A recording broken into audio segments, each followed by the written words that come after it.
Welcome to Outdrive, folks. I'm your host, Cliff Callis, and each week I'm bringing you actionable marketing insights you can apply to reach, connect with, and convert rural American consumers.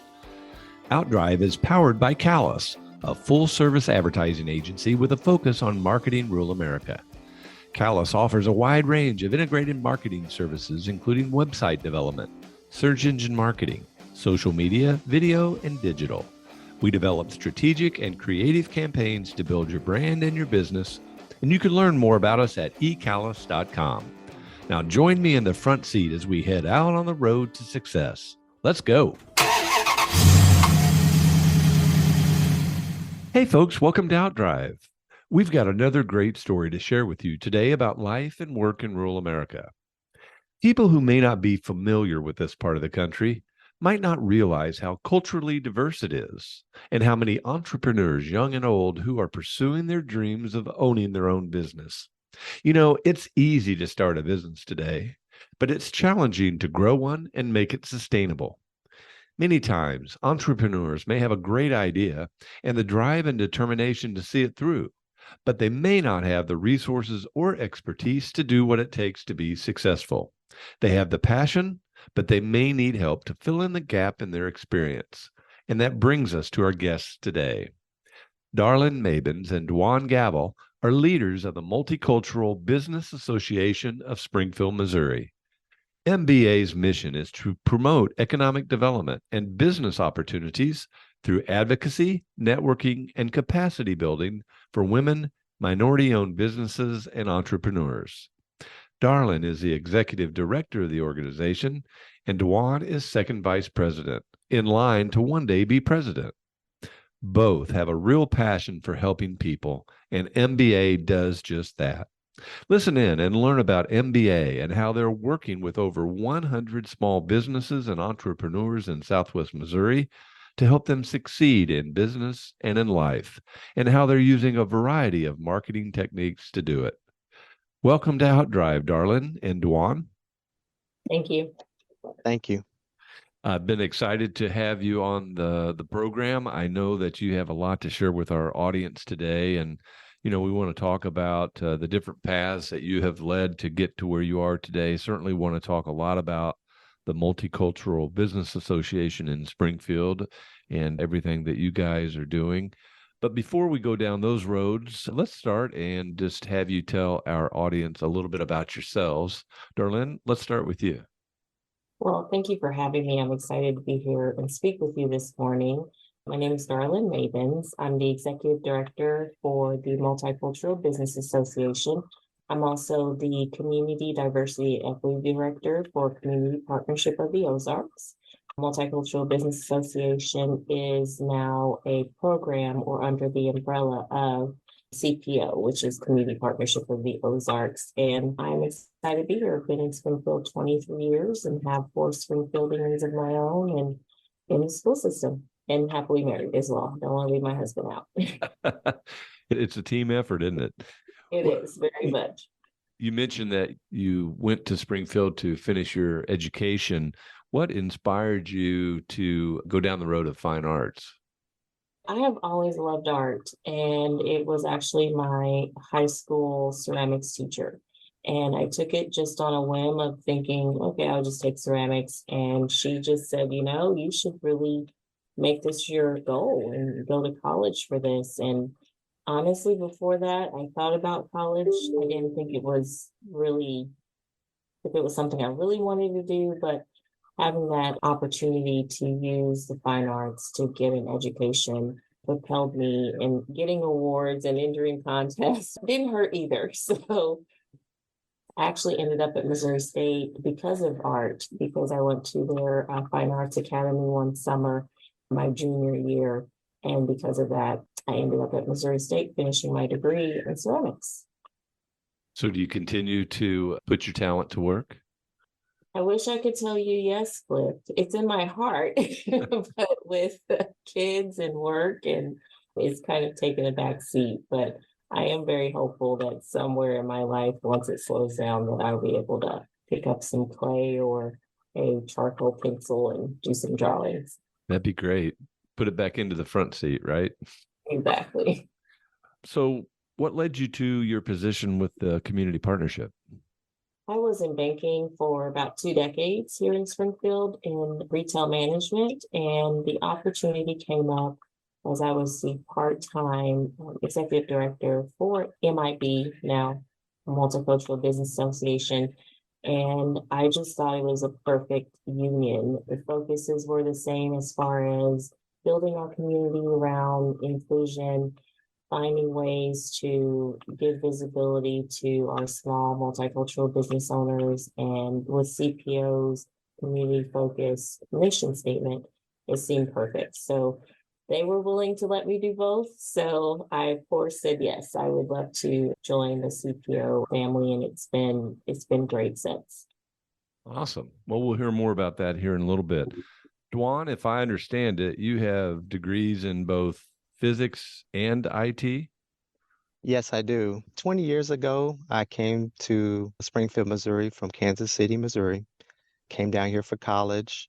I just knew I was really good with math and problem solving, and that kind of led me to the degree path of getting a physics degree. Got hired on with City Utilities here in Springfield right out of college and did a lot of customer engineering, electrical engineering work. And I was kind of at a crossroads in my career about 8 years ago where I felt like there was a piece of my career that was missing. I was very heavy in science and math, all my leading up into that point, and I felt a need to go back to school and learn more about business and information technology. And so City Utilities has a deal where they will pay for you to get an undergrad degree. And I took advantage of that, went back to school, took business classes, loved it, took IT classes and loved it. It just kind of, as I took more classes, I started to really enjoy and love business and IT. Felt like it was this whole new world that I was missing out on. It kind of led me down a path of software development in IT and went down that road and I really enjoyed it, but I really missed working in engineering. And so now currently I am back in electrical engineering, doing a lot of customer engineering, working with customers. But out of that, I think stemmed a lot of passions of mine, which is I created a business called All Things Diverse, SGF, and that allows me the opportunity to be able to help businesses with any IT needs that they have. And then I've also been able to grow my own business and work on that. But we also have been a platform for diverse businesses to get their name out there and bring that awareness that they do exist here in Springfield, Missouri. So that's kind of been my path per se of how I kind of went from math and engineering to business and IT. Well, that's a pretty cool path. And I have to compliment you. That's a pretty heady educational background you have. How did your and Darlene's paths cross? So when I created my business, All Things Diverse, I list diverse businesses here in Springfield. We have over 400 businesses listed in there, but they're not just businesses. It might be entrepreneurs, professionals, nonprofit organizations. And so as I was going through there, I did a lot of research to find these businesses. And as I started to talk to them, one of them was MBA, and MBA really intrigued me. I had long time ago went to actually the banquet that they held. City Utilities was a sponsor at that time and they brought me in and I attended it. And that was kind of like my first exposure to MBA and wanted to learn more about the organization. And that's kind of where I met Darlin. Sounds like the paths came together very naturally. Darlene, tell us about MBA. Well, Multicultural Business Association is 12 years old. I'm excited that we will be celebrating our 10th annual Heritage Banquet this February. Well, actually not. It will be next February in 2024. The year is flying by. But our mission is to promote economic development and business opportunities through advocacy, networking, and capacity building for women and multicultural owned businesses and entrepreneurs. So we do bi-monthly networking events, we hold training sessions, We partner with different organizations within Springfield, whether that's the Downtown Association or also the SBDC. We partner with them to just look for opportunities and in ways that we can promote and help to educate our small business owners with diverse backgrounds. And so that's kind of what our mission is. We've been focusing on capacity building within the last year, and we'll be focusing on that next year as well, because that is a big thing within Springfield. People want to do business with small businesses, but they just don't have the capacity to those bigger contracts. I see. So helping small businesses have enough capacity to be able to take on new business from people who are wanting to do business with them. Absolutely. And that takes time. Visibility is a big thing. Having most multicultural business owners play every role. They're the janitor, they're the electrician, they're the opener, the closer. So making that time is difficult for them. So we try to be as flexible as we can with our training options. I make myself accessible whenever they are available. When we do our promotion videos, we do it on their timetable. So we understand that it's hard. It's very difficult being a small business owner, but it's also they don't have that capital 90% or 80% of the time. Well, 80 and 90 is a big difference, but usually it's about 85% of the time. They don't have the capital necessary to put into marketing. So we try to do that for them. So do you actually provide resources so they can do more work, or you're training them to be more efficient at what they do, or both maybe? It runs the gamut. We provide education on marketing, how to better market your business, whether that's via social media, Facebook, on internet. We provide credit information, how to build credit, what's the difference between, your personal credit and your business credit. We do education, and then our marketing strategy is we've actually partnered with Jeff Bates of 417 Good Eating, and he has a social media platform of over 10,000 plus viewers. And by utilizing his access, we promote our members through his database and through his customers so that they are more visible as a small business. So specifically talk a little bit about your role as the executive director. How do you spend your time? I bet you wear a million hats. I do, which means my day is never the same. It is whatever is needed. One day doesn't look like the next. I might be working on the banquet one day, and then the next day I have, to meet with a couple of clients. We are also developing a relationship with the Springfield Resettlement Program here in Springfield, where they work to resettle refugees into our communities and surrounding communities. And a lot of the people moving to our area have small business aspirations or were small business owners previously. So helping them to navigate what that looks like in Springfield and the state of Missouri is something that we're also working on, a partnership of getting them the information so that, as I like to say, they're on paper and not just a side hustle kind of thing. So I work to wherever I'm needed, I go. So I also work with small nonprofits. So if they are needing to build capacity, helping them to figure out where the grants are, how to apply for those grants, assist with the application process. So I kind of say that I'm kind of a jack of all trades and master of very little other than helping people where they need it. Sounds like a big role.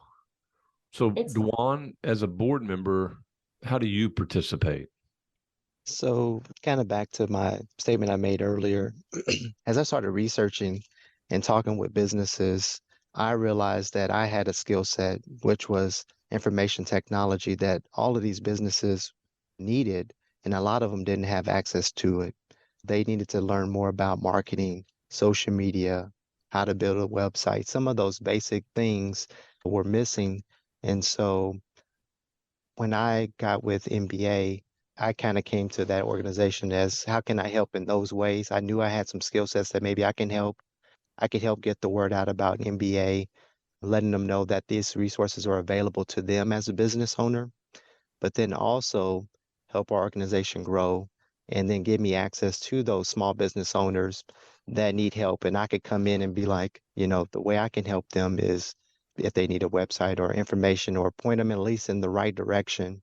So that's kind of been my role on NBA is to, as we meet these businesses and see what their needs are, as a board member, I could come in and help them and maybe advise them and see if there's a way that we can help them more and meet their needs, not necessarily at a high level, trying to reach several business owners, but more a unique situation where we're talking directly to them and seeing what their needs are. So, how many different people are involved, both in the organization and the businesses that are taking advantage of your services?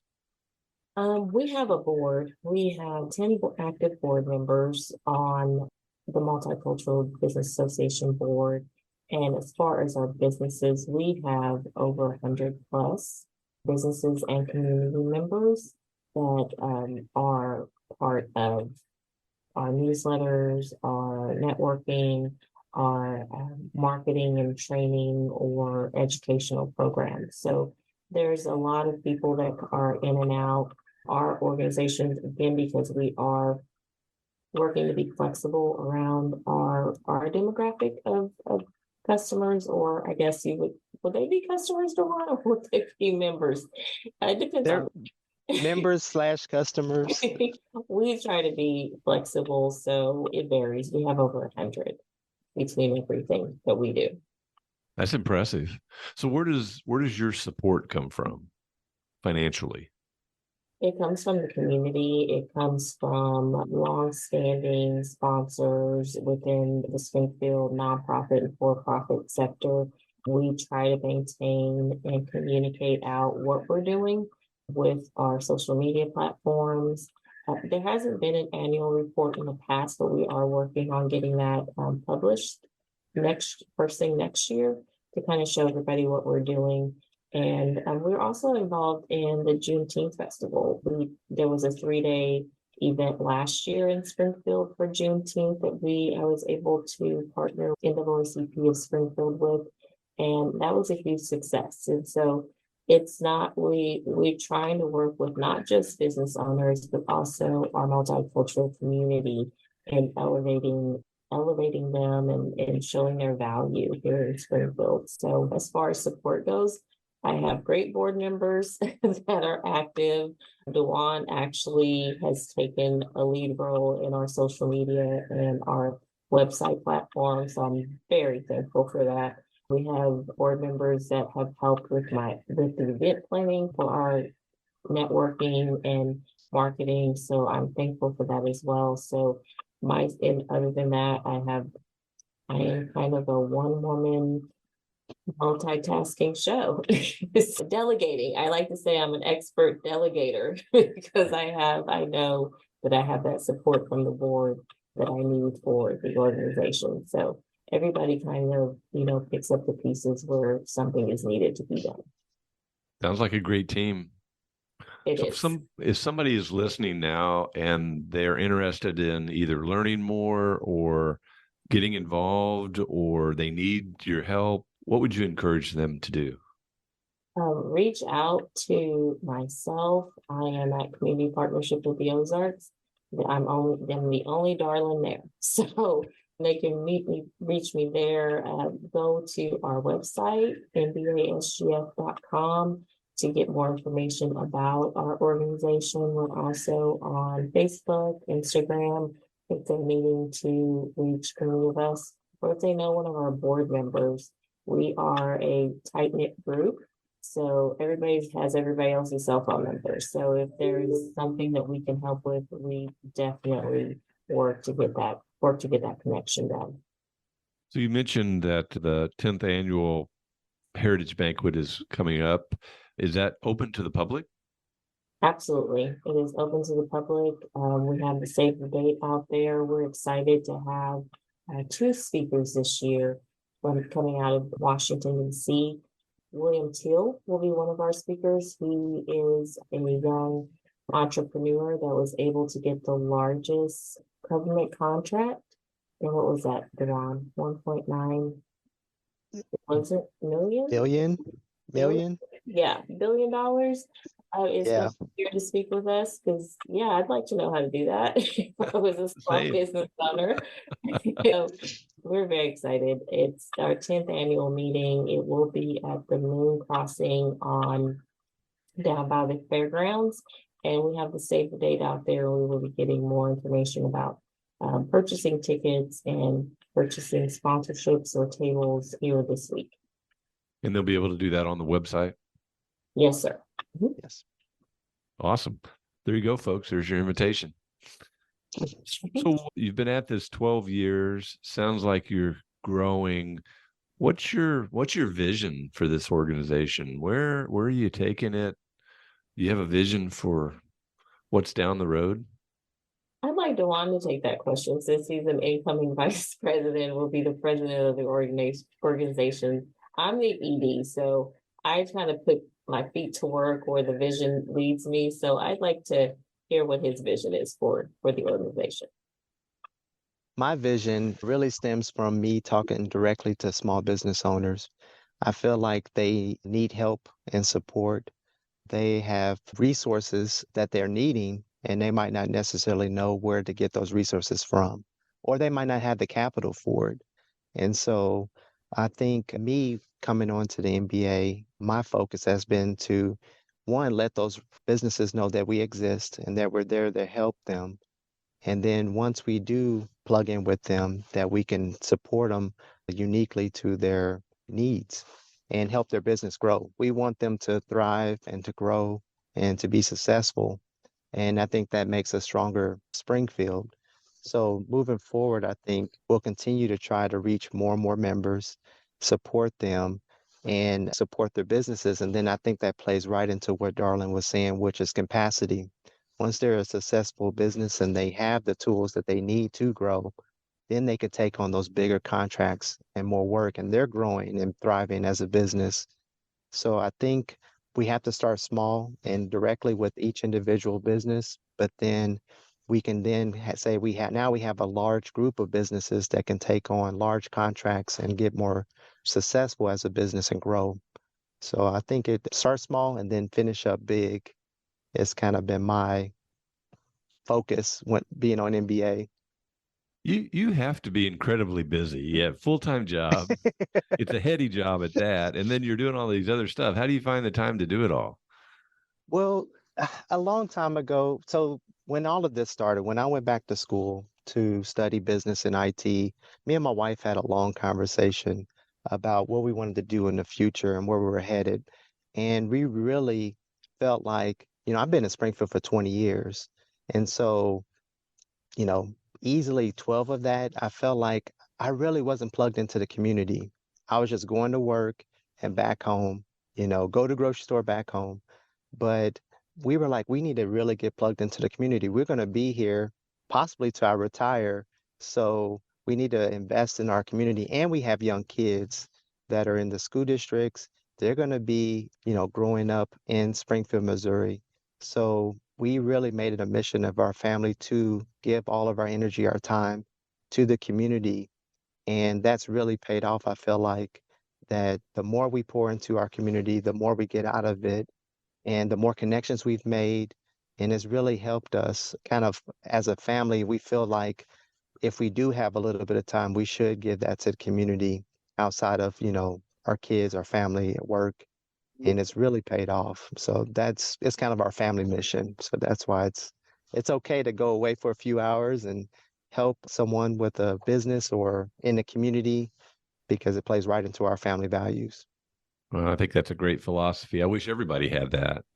But there is a lot of satisfaction in being able to help people. I mean, it's one of the things that I've always liked about our business is I've been able to help people grow their business over time and to look back and to see, where they were and to watch them grow and evolve is very gratifying.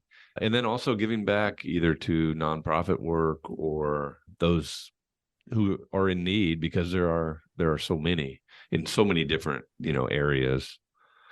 So it sounds like you guys have really been successful in developing your organization and meeting the needs of more people.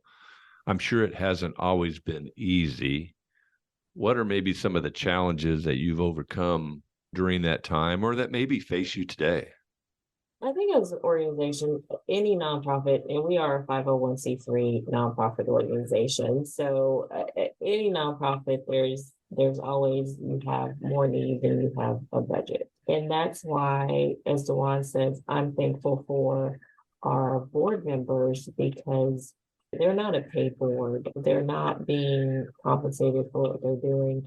And they do the work, and that's amazing. And there's lots of nonprofit board members that do the work because they have a passion for it and they have a passion for community. And I think that's what our organization truly has in spades is that we believe in the mission, we believe in the work that needs to be done and moving that forward because there are so many people from different backgrounds, different socioeconomic backgrounds that are in Springfield that are passionate about this community and being in the community and seeing it, grow. And we all want to be great community members. We want our children to be safe.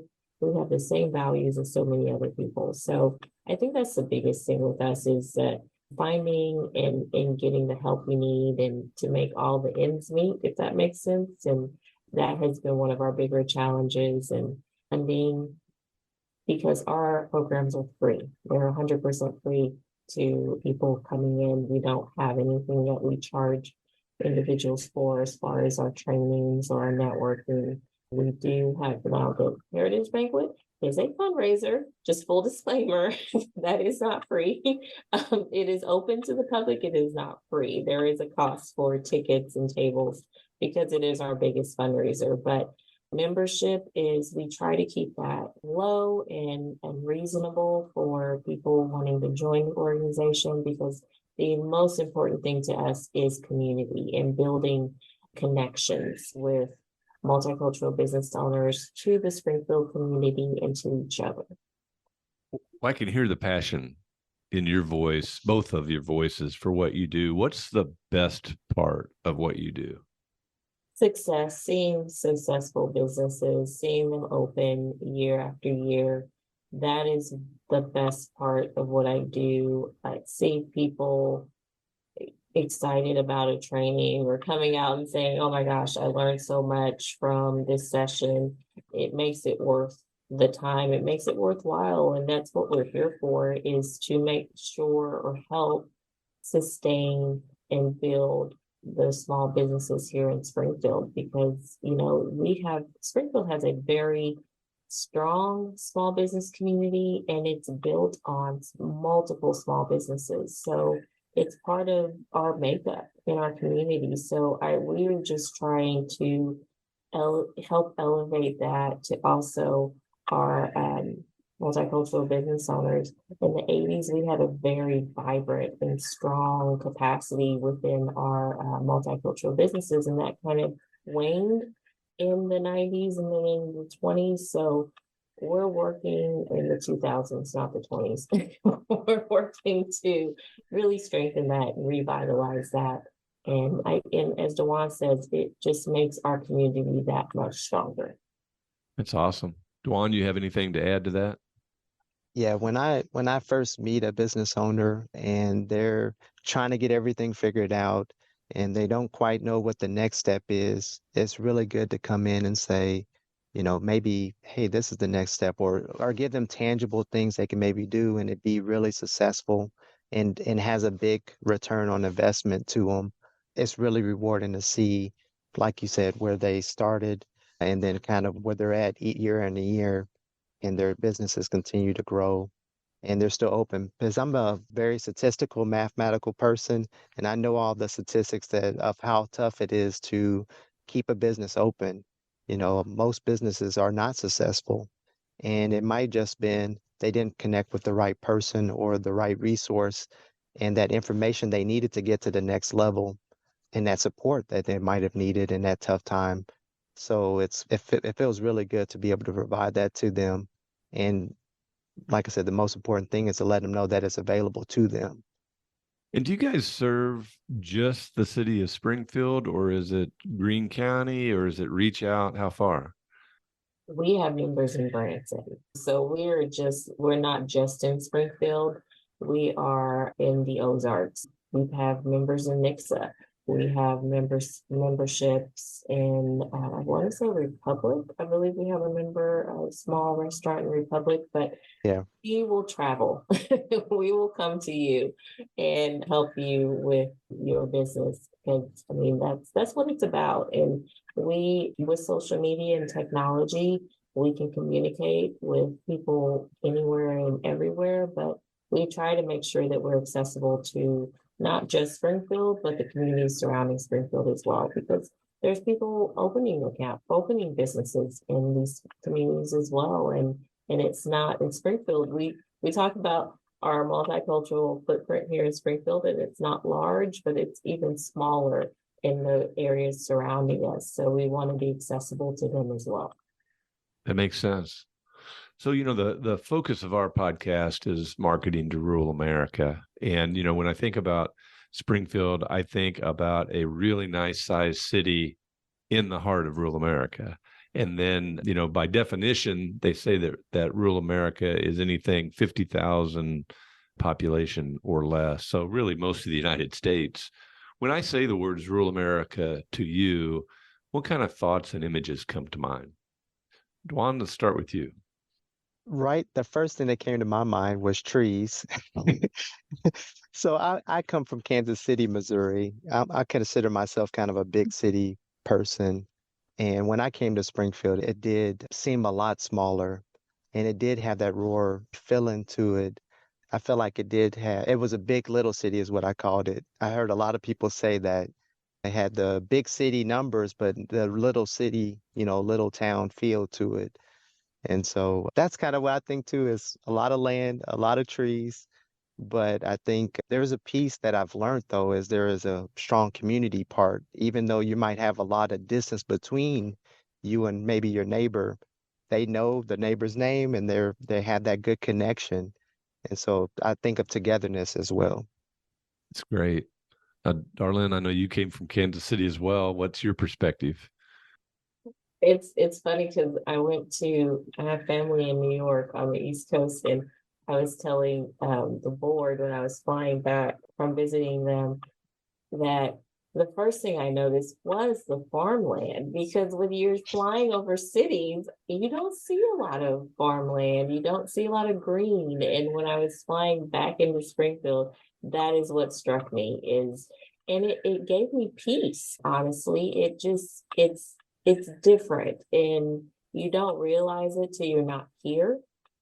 But there is a piece to the Ozarks and the environment that we're in, and community is a big part of it. I have gone through a lot of tough times, and I cannot tell you how much it struck me that the community knew who I was and the community supported me and my family. So I would say when I think of rural, I do think of the beauty of the environment, but I also believe in community. And that's what Springfield has taught me, is that it has a strong sense of community. The Ozarks do too. And we stick by our people, and we do. And I love that.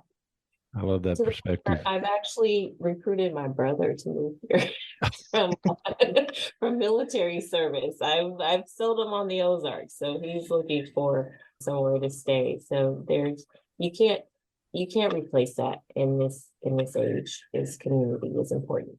I agree. And I think it is one of the things that's the strongest components of life out here. And, that's one of the other things that we're trying to do with our podcast is to tell more people about the great lifestyle that we have out here, all the opportunities there are for work and play, and to try to get people to move and come join us, because there's lots of jobs, there's lots of opportunities, and we need good people to come find us and be part of it. I've really enjoyed visiting with both of you today. I think what you're doing is so exciting. And what else, as we wrap up today, would you like to share with our Outdrive audience? Well, I think if there is a small business owner out there that is needing support or just has questions or doesn't know exactly what their next step is, or someone who's just have this great idea and I want to talk to someone about it and see how can I make this a reality, that we would love to sit down with you. We are not salespeople. We are not heavy, talk to us, we'll sign you up, and we're not those people. We want people in our organization that truly want to be there. So even if you just talk to us and we help you, that's not a, automatic, we're going to send you a bill tomorrow. We genuinely want to help people realize their dreams, whether that's a small business or getting that job you've always wanted and you just don't know how to get that or who to connect with in that organization. So we work really hard to help our multicultural business community in any way that we can. We are a 501c3 organization. So again, it's not a heavy sales component. We're just here to help. Great. Duan, any closing remarks? I completely agree with Darlin is saying. I think the thing that I would say is to network, talk with other people. The main thing that I've learned through marketing and information technology is that the answer's out there. There's someone that has that answer or that resource or that solution that you're looking for, but it starts with you talking with other people, networking, seeing what's available out there and searching for it. I think the thing that you can do that could hurt your business the most is not asking for help when you need it, letting people know, hey, I have this need, I'm trying to search and find the answer to it. And that starts with networking. I think that's the key. Well, I want to wish you both all the success in the world. And I want to thank you again for being with us today. Thank you. Folks, thanks for listening to Outdrive. I hope you've enjoyed our visit today with Darline Mabins and Duan Gavel with the Multicultural Business Association. Come back again next week, and I'll take you down the roads of rural America, where it's heaven on earth. Thanks for taking a ride with us on Outdrive. This episode is complete, so head on over to ecallis.com for more insight you can apply to help drive your business growth. And be sure to sign up for our free monthly e-letter, Outthink, for even more helpful content about marketing to rural America. Have a great day and keep on driving.